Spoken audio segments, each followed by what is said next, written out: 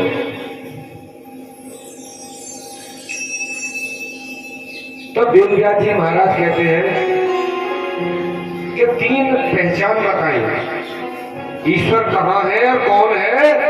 तो 3 पहचान, सत्य और एक कभी न मिटने वाला प्रकाश, ज्ञान का प्रकाश। ज्ञान का प्रकाश कभी समाप्त नहीं होता। हृदय के अज्ञानता के अंधकार को दूर करके ज्ञान का प्रकाश जहां है और तीसरा जहां आनंद है, ये तो भगवान के रूप हो गए। और 3 ही क्रिया बता दी भगवान की करने की। पहले 3 काम क्या करते हो? सृजन यानी उत्पत्ति, दूसरा पोषण भरण, संसार को बनाना, फिर उसकी उधर पूर्ति करना, और फिर ज्यादा वजन बढ़ जाए अपने धाम बुला लेना। 3 काम। फिर 3 चीज और, यदि आप प्रभु का स्मरण करते हैं, क्योंकि जो ये दूसरा काम है ना, दूसरा 2 काम तो बड़े सरल है भगवान के सामने। एक तो जन्म देना, भगवान जन्म तो तुरंत मान के लिए भैया तू है जा धरती पहुंचा तो दिए। ये तो भगवान को खेल मात्र का काम है। जिस आत्मा को चाहा, जिस जीव को चाहा, अपनी कृपा दृष्टि डाली, जिसको चाहा जिस योनि में भेज दिया क्या। लेकिन दूसरा यानी तीसरा अंतिम काम, मरण संहार करना, ये भी भगवान की चुटकी भर का काम है। और इन 2 कामों के लिए तो जीवात्मा को भी नहीं कहना पड़ता भगवान से कि भगवान हमें जन्म दे दे कि हमें मार दे, कहनी पड़ेगा, अपने आप ही है जाए दोनों काम। लेकिन बीच वाला जो काम है ना, भरण पोषण का, ये ऐसी नहीं हो जाता। भगवान तो खूब जोर लगावे कि मैं जाजिर खा रसगुल्ला खवा दूं, पर ये नसीब होना चाहिए रसगुल्ला खाने। ये हमारे अपने कर्मों के अनुसार ही तो हमको यहाँ पर भोग भाग मिलेगा। जैसा काम करेंगे वही तो हमको यहाँ से प्राप्त होगा। तो जो भरण का काम है, ये बड़ा कठिन काम है, और इसी को करने के चक्कर में ये जीव फंस जाता है। भगवान ने ऐसी लगाई है कि एक लगन लगा दी कि कमाने में लगो है। पहले तो अपने लिए कमा, कि तुझे शादी करनी है ना, विवाह करनी है, तो बेटा कमा, नौकरी जा, कहीं भी जा कमा के ला। कमाने लगा तब इसका विवाह कर दो। अब विवाह हो गया, अब दोनों को कमा, पहले अकेले को, अब दोनों को, फिर 2-4 बाल बच्चे भये, अब 4-6 को कमा और कमा। जा बेटा, आसान नहीं है संसार में धन कमाना। वैसे आसान भी बहुत है। लाल मिर्च लेके रखो पुड़िया में हाथ में, जहाँ जाके आंख में मारो, लेके भग जाओ मार। आसान तो बहुत है, लेकिन उसका दंड भी तो फिर बहुत बढ़िया वाला है।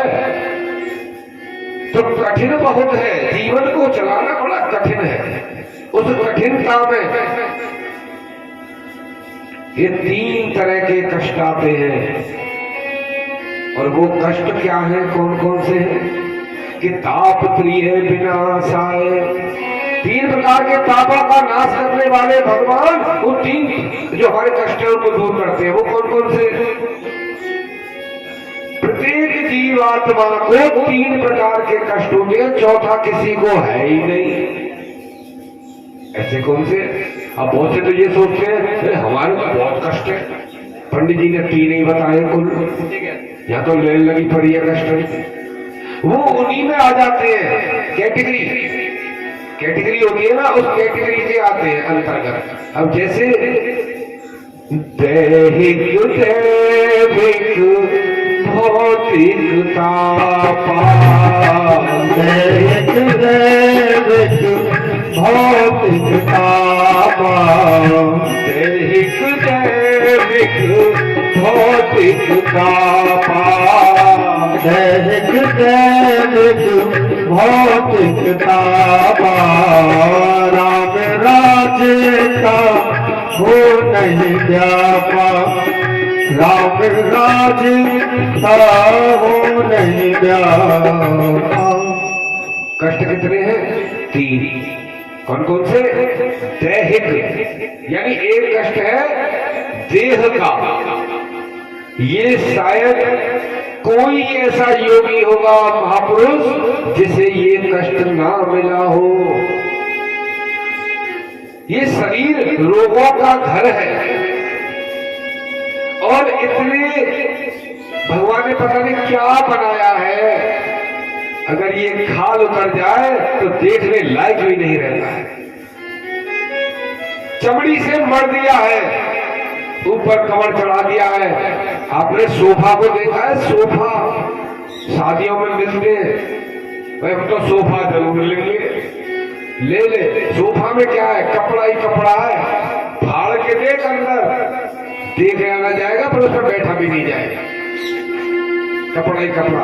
ऐसी शरीर में कपड़ा ही कपड़ा है, कहीं सफेद चढ़ा दियो, कहीं को गेहूं चढ़ा दियो, कहीं को कालो चढ़ा दियो, कहीं को रंगे बिरंगे चढ़ा दिए, लेकिन ये चमड़े जो चढ़े हुए हैं इसी पे हम अड़े हुए हैं, और नहीं तो अंदर से पूरे सड़े हुए हैं। कुछ नहीं है, देखा नहीं जाएगा। जिस व्यक्ति को हम अपने ऐसे गले जैसे लगाते हैं कि हाँ ये तो आ गया, मेरा प्रेमी है, मेरा फलाना है, और लपेट लेते हैं और जोर से गले मिलते हैं, और भगवान ना करे कोई घटना उसके साथ हो जाए, किसी दुर्घटना में क्षत विक्षत हो जाए, तो हम उसको देखना भी पसंद नहीं करते, हाथ लगाने की हिम्मत नहीं होती। आखिर क्यों? शरीर तो वही है, अब क्या हो गया? खाल कर गई, सोफा फट गया, अब किसी काम का नहीं रहा। तो ये देह का जो कष्ट है ये सबको प्राप्त होता है, क्योंकि ये सबके शरीर में लगा हुआ है। योगी बचते हैं इससे, योगी योग करके। जो भोगी होते हैं उनके शरीर और जल्दी खराब हो जाते हैं। बड़े बड़े हॉस्पिटलों में खुले, किसके लिए खुले? इतने बड़े बड़े अपोलो जैसे हॉस्पिटल किसके लिए है? कुत्ता बिल्लियों का इलाज नहीं होता वहां, इंसानों का इलाज होता है। तो ये देह का जो कष्ट है ये सबको है। और दूसरा कष्ट है दैविक। दैविक यानी दैवीय, ईश्वरीय, जो देवताओं के द्वारा दिया जाता है कष्ट। जब हम अपने देवों का पूजन नहीं करते, अपने कुल देवता, पितृ देवता, स्थान देवता, ग्राम देवता, इनका जब हम पूजन नहीं करते, इनका पाठ नहीं करते, इनकी सेवा नहीं करते, इनको जब हम भूल जाते हैं, विस्मृत हो जाते हैं और उन देव स्थानों को हम गंदा करते हैं, देव स्थानों पर हम कब्जा करते हैं, हम और अन्य प्रकार से, नाना प्रकार से देवों के काम में अड़चन डालते हैं, तब देवता अपना प्रकोप दिखाते हैं। और वो दैवीय कष्ट वो भी होता है। और तीसरा कष्ट है भौतिक। भौतिक का मतलब क्या है? भौतिक का मतलब है फिजिकली, आर्थिक, संसार के विषय वस्तुओं का कष्ट। सब तो कारों में चल रहे, किसी के घर 3-3 मोटरसाइकिल है, हमारे साइकिल भी ना है। पड़ोसी ने होंडा सिटी खरीद ली है, टेम्पो भी ना है घर में। वो हमारे दिले तो खा गए, आत्मा में कष्ट दे। फलाने को मकान 4 मंजिल को बन गो, यहाँ 1 ना समय मिल में आया।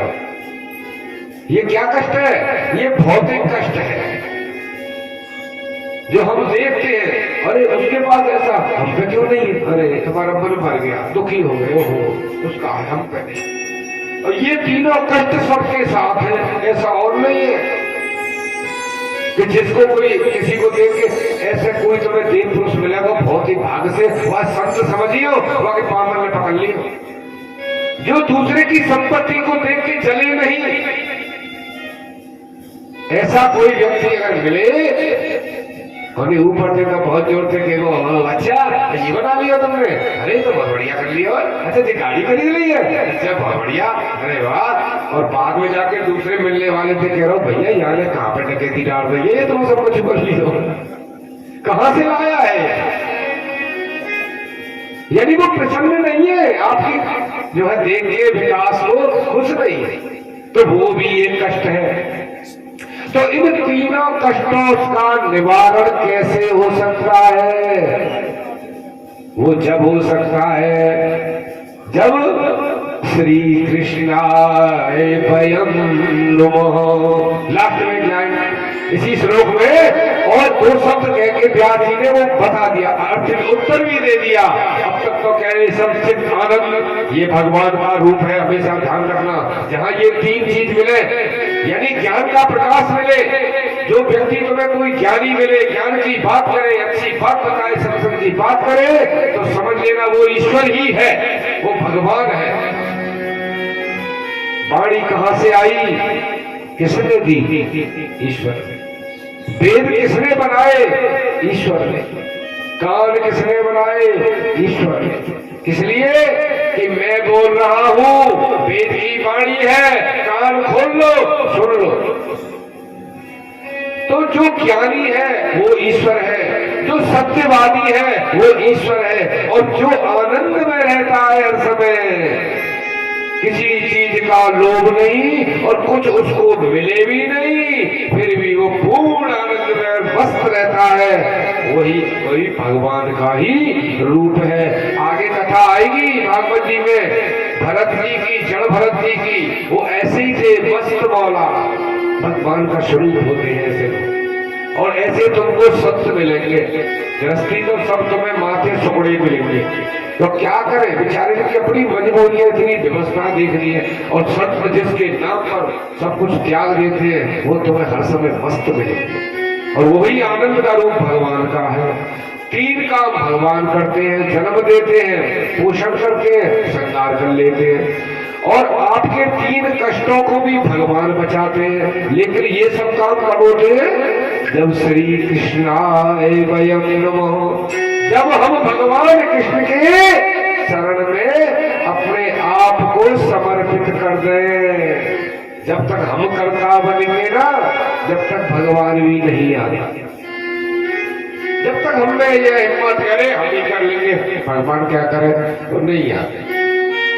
और बैठे बैठे जो इंतजार नहीं करते, मेरा भक्त देख तो बोला अभी करवाता हूँ व्यवस्था। तो ईश्वर की शरण में रहने से ही हमको ये सारे प्रकार के जो दुख हैं वो दूर हो जाएंगे, और तीन प्रकार के जो भगवान का स्वरूप सतचित आनंद ये हमारे अंदर समाहित हो जाएगा। अपने मन को, अपनी विषय वासनाओं को, इनको कम करो, इनसे दूर हटो, सत्य का आचरण करो, क्योंकि कुछ नहीं, झूठ थोड़ी देर आनंद देता है लेकिन हमेशा के लिए कष्ट देता है, और सत्य थोड़ी देर कष्ट देता है, उसके बाद हमेशा के लिए आनंद देता है। तो वेद व्यासी महाराज के द्वारा रचित इस भागवत महारानी को आज हमने आपके सामने प्रस्तुत किया। तो इसका चल रहा है महात्म्य। अब इसी महात्म्य में हमारे सूत जी महाराज सोनकादिक ऋषियों को जब समझाते हैं तो ऋषि कहते हैं महाराज एक बात बताओ कि इस कथा को सबसे पहले किसने सुना और किसको सुनाया? भाई हमें कैसे पता चले? हम कह रहे हैं कि ये दवा है, दवा, और ये दवा आपको हम दे रहे हैं, ये खा लो तुम ठीक हो जाओगे। अब तुम क्या पूछोगे कि महाराज हमसे पहले किसी ने खाई है क्या? अगर किसी ने खाई है और उसको फायदा हुआ है तो हमको दे दो, और जब किसी को फायदा नहीं हो रहा तो दवाई बांटते क्यों डूल रहे हो? तो बताना पड़ता है ना कि भैया हुआ है फायदा। बोले किसको हुआ? बोले राजा परीक्षित को हुआ। बोले उनको किसने खिलाई? बोले सुखदेव जी महाराज ने खिलाई। बोले सुखदेव जी कौन है? बोले सुखदेव जी भगवान के ही अंश है। कोई सुखदेव जी कोई साधारण मनुष्य नहीं है, सुखदेव जी स्वयं भगवान के अंश हैं। क्योंकि जो भी भागवत कथा का श्रवण करता है, ये है अमर कथा। और अमर कथा जो सुनता है, इसका मतलब वो कभी मरता नहीं है। अब आप लोग सोचोगे ये तो बहुत फायदे की दवाई है, महाराज हमेशा टिके रहेंगे धरती पे, दे दो इकट्ठी पुड़िया बांध दो, यही दवाई खानी है। मरना और ना मरना, अमरता मरण, इसमें अंतर क्या है? कि जीने को तो हम अब भी नहीं जिंदा, हम जिंदा थोड़ी है, हम जीवित थोड़ी है। जीवित किसको कहते हैं? एक गाना आता है, मधुबन खुशबू देता है, सागर सावन देता है, जीना उसका जीना है, जो औरों को जीवन देता है। जो औरों के लिए जीता है वो तो जिंदा है, और नहीं तो अपने अपने लिए जीने वाला कभी जीवित नहीं समझा जाता, और अगर जिंदा भी है तो मनुष्य नहीं माना जाता। क्योंकि यही पशु प्रवृत्ति है। पशु की प्रवृत्ति क्या होती है? पशु का स्वभाव क्या होता है? यही पशु प्रवृत्ति है कि आप ही चले। ये तो देखना, गाय तो बछड़ा बहुत प्यारा है, अभी आप बछड़े को लेके जाओगे, गाय रमाएगी, अपना जंजीर तोड़ेगी, उसको बचाने के लिए पूरा प्रयास करेगी, लेकिन जब शादी कर दोगे तो आप खाओगे, एक और भी अपने हाथ से अपनी औलाद नहीं खवाओगे। और थोतो लाल बदरिया को, ये तो खूब में कहावत है, थोतो लाल बदरिया को, बदरिया अपने बच्चे को, मृत बच्चे को जब मर जाता है तो उसको तब तक लटकाए डोलती है जब तक उसमें सड़न ना लगे, बदबू ना आने लगे, छोड़ती इतना लाभ। जब तक दोबारा मां नहीं बनती, जब तक उसका गर्भ स्थित नहीं होता, तब तक वो उस बच्चे को ले ले घूमती रहती। कितना लाभ। लेकिन आपने देखा, खाने को डाल दो, बदरिया खा रही होगी, छोटा सा बच्चा आगे एक चना भी उठा लिया ना, ऐसा मारती है, वहां जाके किचन किचन करता है, दूर बैठे, बोले खाने से आप लगा। तो यही पशु प्रवृत्ति है कि आप ही चले, और मनुष्य वही है जो मनुष्य के लिए मरे। इसलिए हम जब जीवित हैं तो दूसरे के लिए, और अपने लिए तो हम जीवित नहीं माने जाते। अब यहाँ सवाल आता है कि हमने अगर अमर कथा सुन ली तो हम मरेंगे नहीं। अब इतने सालों से कथा भागवत की हो रही है, साथ मैं समझता हूँ कि आप लोगों की उम्र के हिसाब से कुछ 100, 200, 500 तो भागवत सुनी गई होगी। और आपने ये भी देखा होगा, काम करते बहुत से चले हुए भागवत कथा के बाद भी। तो भाई ऐसा क्यों? कथा भी सुन रहे हैं, अमर कथा है, और अमर कथा सुन के सुखदेव जी महाराज तो अमर हो गए, और हमारे धरती से लोग क्यों जा रहे? क्योंकि ये जो स्थूल शरीर है ना, मांस का पिंड, इस पिंड को अगर हम इसको बचा के रखेंगे, ऐसे है ट्रीटमेंट, ऐसे है व्यवस्थाएं कि आप बहुत लंबे समय तक स्थिर रह सकते हो भूमि पर, लेकिन इसमें जवानी कहां से लाओगे? इसमें इतनी ऊर्जा, इतनी शक्ति कहां से लाओगे कि आप अपने पूरे कार्यों को कर सको? तो ये तो धीरे धीरे समाप्त होता चला जाएगा शरीर से। फिर उस निढाल शरीर को लेके कहां भटकोगे भैया? फिर खुद ही जीने की इच्छा खत्म हो जाती है। व्यक्ति कभी नहीं मरता, केवल ये शरीर मरता है, क्योंकि आत्मा तो अलग है, वो तो चिरस्थायी है, वो तो कभी मरती नहीं है।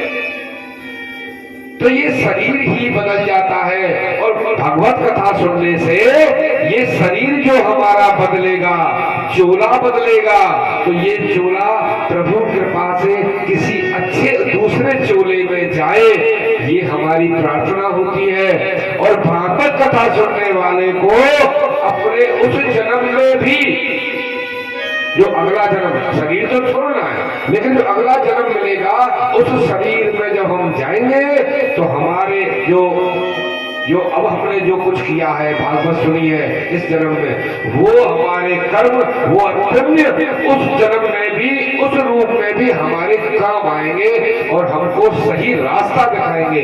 जीवन में सही रास्ता ही भागवत जी का उपदेश है। 7 दिन की कथा होती है, 7 दिन बार बार यही बताया जाता है कि केवल मात्र संसार में सार क्या है और कौन सी ऐसी रास्ता है, कौन सा ऐसा सरल विधि विधान है जिसके द्वारा हम ईश्वर को प्राप्त कर लें। यही है केवल भागवत जी का उद्देश्य, यही है। और महत्व क्या है कि महत्व के बारे में जब आते हैं तो महत्व के बारे में बताते हैं कि महत्व जो है किसी चीज को करने का लाभ, उसको कहते हैं महत्व। महत्व का मतलब हम ये दवाई खाएं तो बुखार उतर जाएगा, शरीर में दर्द है, दर्द की दवाई लेंगे तो दर्द ठीक हो जाएगा। तो वही पूछा गया कि महाराज आपकी भागवत का रसपान करने से क्या लाभ मिलना है। जब शौनकादिक ऋषियों ने पूछा तो सूत जी ने बताया कि सुखदेव जी ने यही दवा, यही औषधि, यही रस परीक्षित राजा को दिया था और परीक्षित राजा 7 दिन में मोक्ष को प्राप्त कर। अब बताइए 7 दिन परीक्षित ने भागवत सुनी, वो क्यों नहीं जीवित रहे? चले तो वो भी गए, लेकिन उनसे एक प्रश्न किया था सुखदेव जी ने कि राजा मैंने तुझे 7 दिन कथा सुनाई कि हमारा, और तूने बड़े ध्यान से सुनी है कि हमारा, तो यार अब मेरी एक इच्छा है। राजा बोले महाराज बताओ। भाई इच्छा ये है कि मैं तुझसे बड़ा प्रसन्न हुआ हूं, तेरा जैसा श्रोता, क्योंकि श्रोता भी बढ़िया होना जरूरी है। जब कोई वक्ता बढ़िया है तो श्रोता भी बढ़िया होना चाहिए। अब आजकल के श्रोता तो 3 तरह के हैं। कुछ तो इतने बढ़िया वास्तव में जिनसे कहते हो श्रोता, जो सुन रहे, श्रोता यानी श्रवण करने वाला। और श्रोता का मतलब एक और भी होता है, कुआं में से पानी निकले, काय में से निकले, स्रोत होते हैं ना, स्रोत, पानी स्रोत से आता है और जिस चीज का स्रोत होता है वो कभी भी खत्म नहीं होता। तो श्रोता कि जो हर समय के अंदर भक्ति भाव के स्रोत फूटते रहे, वो होता है श्रोता। ध्यान से सुने कथा को, मनन करे कथा को, वो होता है श्रोता। और 2 तरह के और होते हैं, एक तो होते हैं श्रोता और एक होते हैं सरोता। सरोता सुपारी काटने के काम आता है, आपने देखा हुआ सुपारी काटते सरोता से, तो वो भी है यहाँ बैठ जाते हैं आके कुछ लोग, वो क्या करते हैं, वो आपस में बात करते हैं। भीड़ भाड़ हो गई, बहुत ज्यादा लोग हैं, इधर उधर बैठे, साइड में बैठे, वो सुनी ना रहे प्याज जी क्या कह रहे हैं। उनके अगल बगल पंडित जी लोग बेचारे कौन सा भजन सुना रहे हैं, कोई मतलब ना। वो तो है ये बात था यार, ये झलर से ज्यादा नीचे ना है, व्यास की शकल ना दिखे, वो बैठो का संगीत बार वो तो भाषा मतलब ये तो बढ़िया गाव है, वो तो कम बजाव है, या शान ठीक ना चले, या फलानी बात है। अरे भाई मेरे कटिंग पे लग के आके सरोता बढ़ गए, सुपारी आ गई है, वही काटते रहो बैठे बैठे, वो सरोता है। और एक ऐसे वो तो सोता है, कछु के हो ब्यास जी, कछु के हो पंडित जी, कछु गाओ करो, कहीं किनारों ढूंढे और कमर लगावे और आंखल पे डाल ले स्वाफी। बहुत सी माता अगले घूमटे और ज्यादा लंबो कर ले, दिखे ही ना, अब तो बड़ी आंख बंद आराम कर। घर पे ना पड़े सर तो कथा में जाए सो लो 3 घंटा को चैन के मिलेंगे। तो श्रोता, जब श्रोता अच्छा होता है तो वक्ता का भी भाव जो है ना वो भी बदल जाता है सुनने वाले के पीछे। अब आप लोग अगर इंटरेस्ट नहीं लोगे तो मेरे को सुनाने में भी आनंद नहीं आए। तो श्रोता थे राजा परीक्षित, बहुत अच्छे श्रोता थे, इतने अच्छे श्रोता थे कि उनका स्वभाव देख करके सुखदेव जी ने कहा कि राजन, मैं तुझसे इतना प्रसन्न हूं कि मैं तुझे एक चीज देता हूं। बोले क्या महाराज? बोले ये ले, ये है अमृत, इस अमृत को पी ले और तेरी मृत्यु अब बिल्कुल तेरे पास नहीं आएगी। तक्षक की क्या चले, चाहे शेष नाग आ जाओ, तुम्हारा कुछ नहीं बिगाड़ेगा। मैं तुम्हें दे रहा हूं, अमृत पी लो। तो राजा ने हाथ जोड़ दिए, बोले नहीं महाराज, जो अमृत कथा जो आपने सुनाई है, भगवान की जो अनेकों अवतारों की कथाएं और भगवान कृष्ण के जो बालपन की कथाएं आपने सुनाई है, उसको सबको सुन करके और आपके ज्ञान को, आपकी शिक्षा को सुन करके मेरे हृदय में ये हो गया है कि ये शरीर तो एकमात्र कपड़ा है, इसको तो एक दिन फटना है और फेंकना है और पोछा के काम आना है।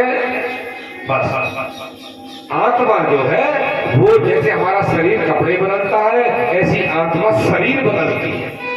तो महाराज मैं थोड़ी मरूंगा, आपने तो बताया, तो फिर अमृत पी के क्या फायदा? ये शरीर और नए नए तोड़ना पड़ेगा हर बार।